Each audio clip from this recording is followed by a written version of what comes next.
What I'd like to do is we'll call Cammie this afternoon. All right.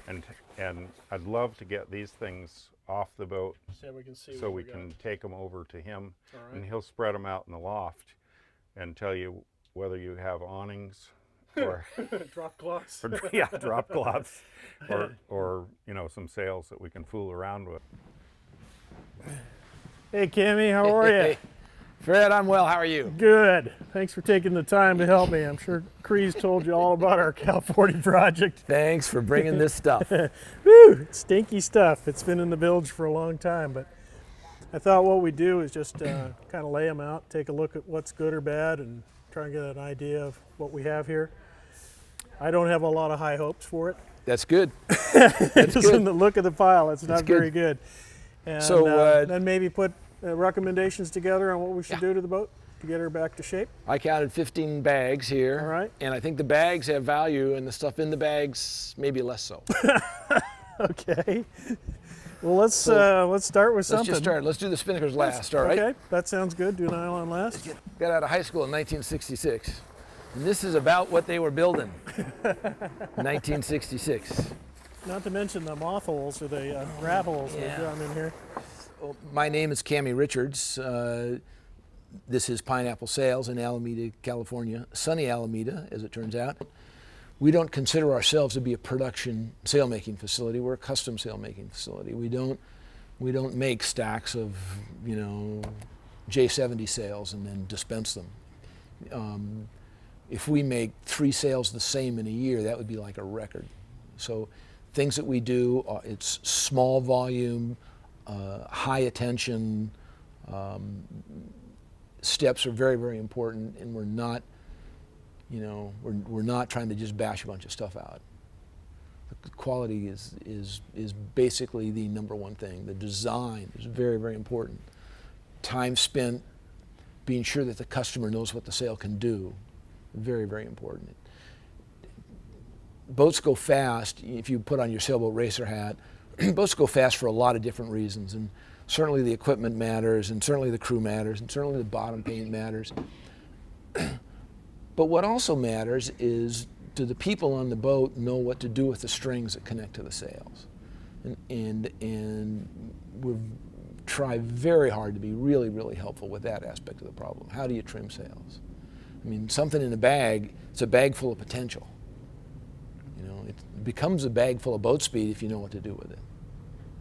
Oftentimes, when somebody puts a new mainsail on their boat, for instance, what they find is that the boat is very, very much easier to steer, and the boat heels much less. And oftentimes, a customer will call up and say, my wife said if she would have known it would have improved it this much, we could have done it years before.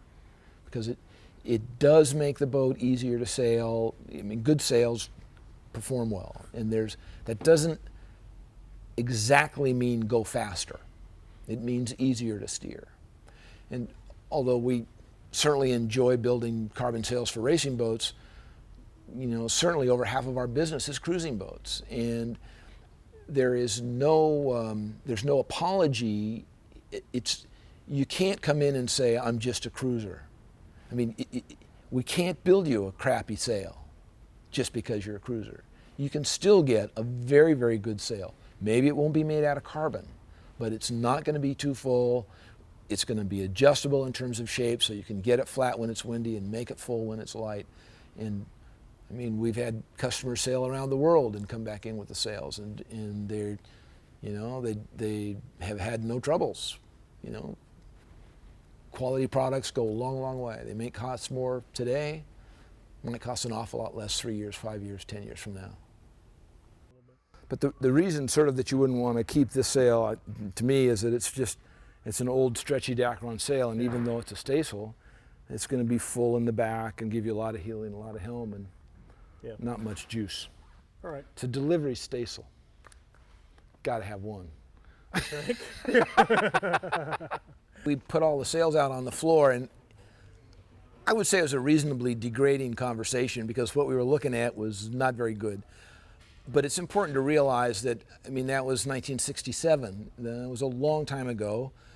The sails that we were looking at were state of the art. 45 years ago, and they're not state of the art anymore. And so many things have changed in that time frame. The way that woven cloth is done is much more technologically advanced. A crazy idiot thing about sailcloth.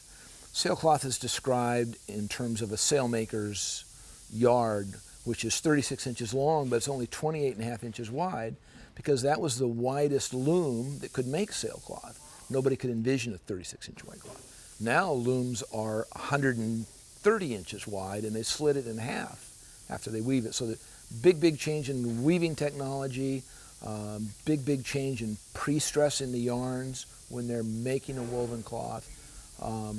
And even, if we were to use woven cloth, it would be wonderfully stronger, lighter, less elastic than what was used 40 years ago. And it's not like Dacron is unimportant today. It's very important today.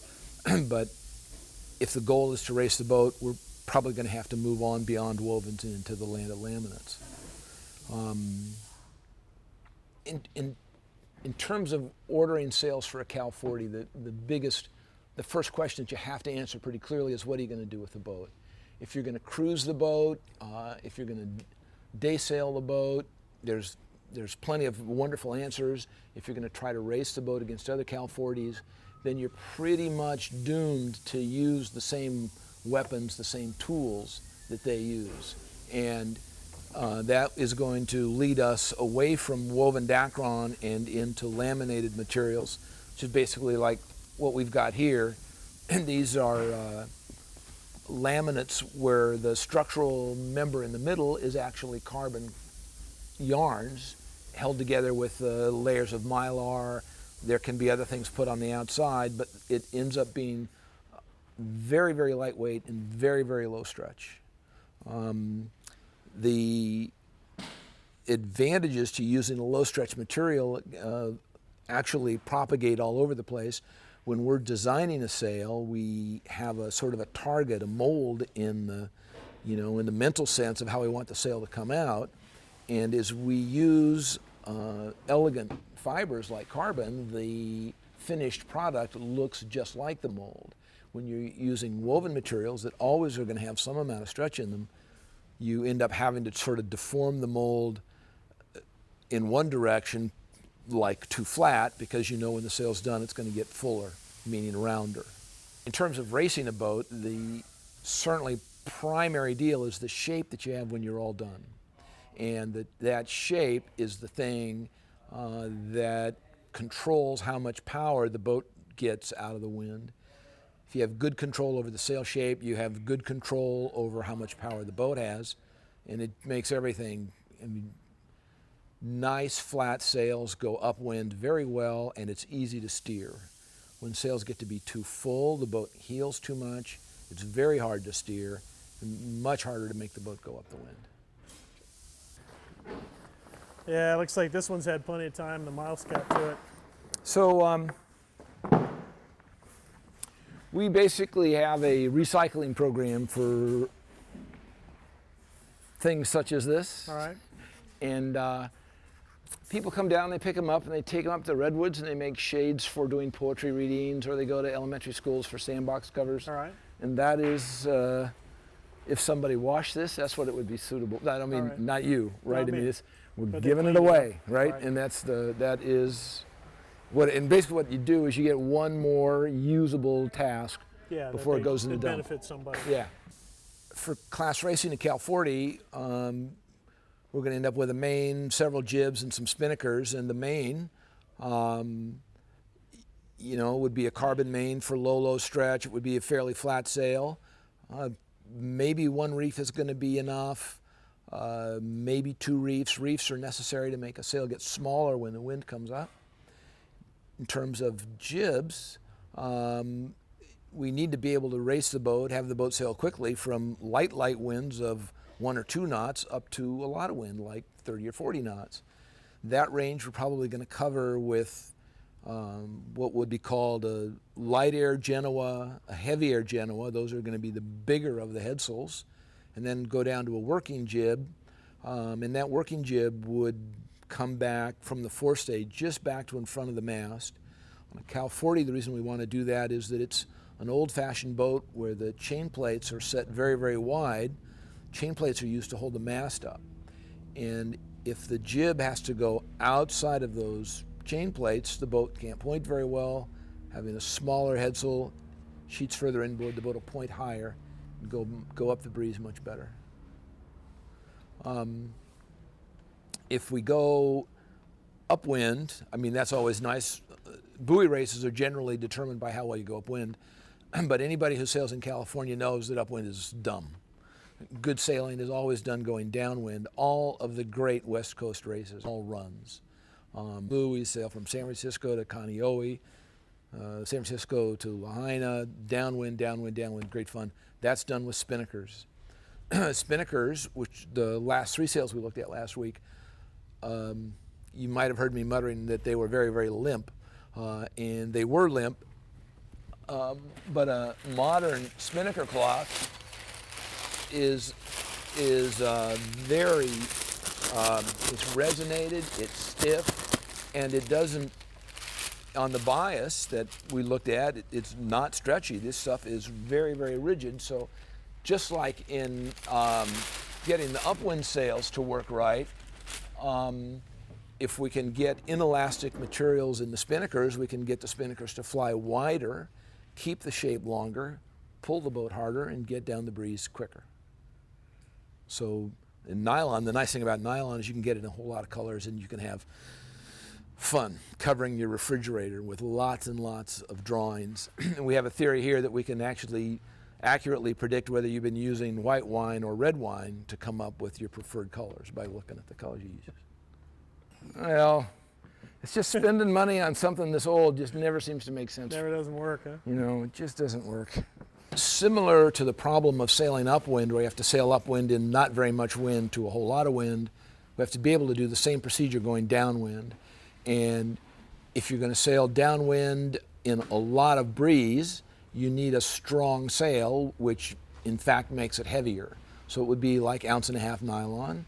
The shape of that sail would be, you know, a middle of the road, all-purpose type of thing, which would be sort of make it so that the boat can sail itself to a large degree.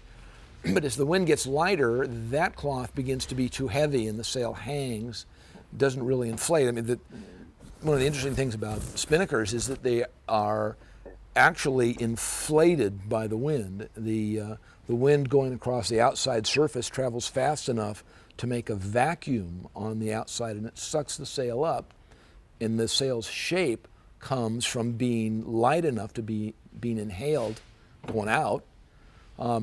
So as the wind drops below maybe 15 or 18 knots, you'd want to switch over to a 3/4 ounce sail, which is sort of most of the sailing is done in that range. Then as the wind goes lighter yet, you have to go to yet a lighter material, which would be down in the 1/2 ounce range, which is, you know, sort of like the light Genoa was. This is the light sail for going downwind.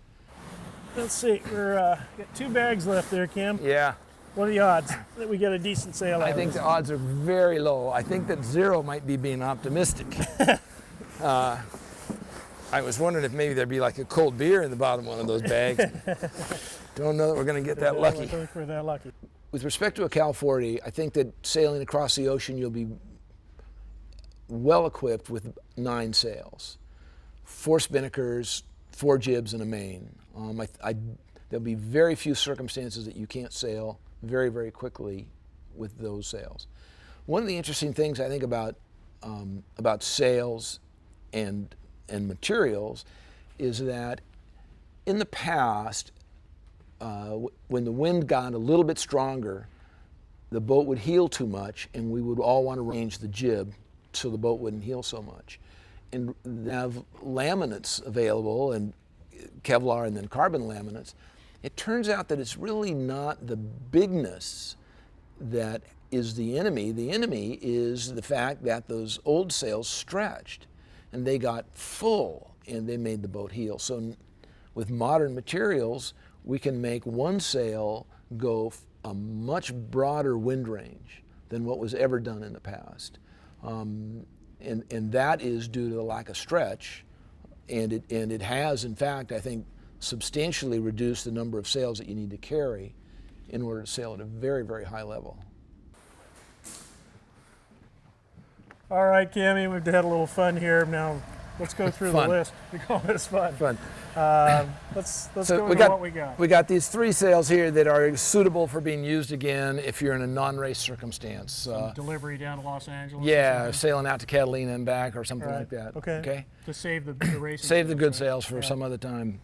Then that one sail is a storm jib, which you'll need for racing because you're required to have something that small. All right. It's a little tiny sail. It's plenty old, but it probably, I don't think it's ever been used before, or probably Yeah. never be used again. Okay. Okay, and then there are these spinnakers here.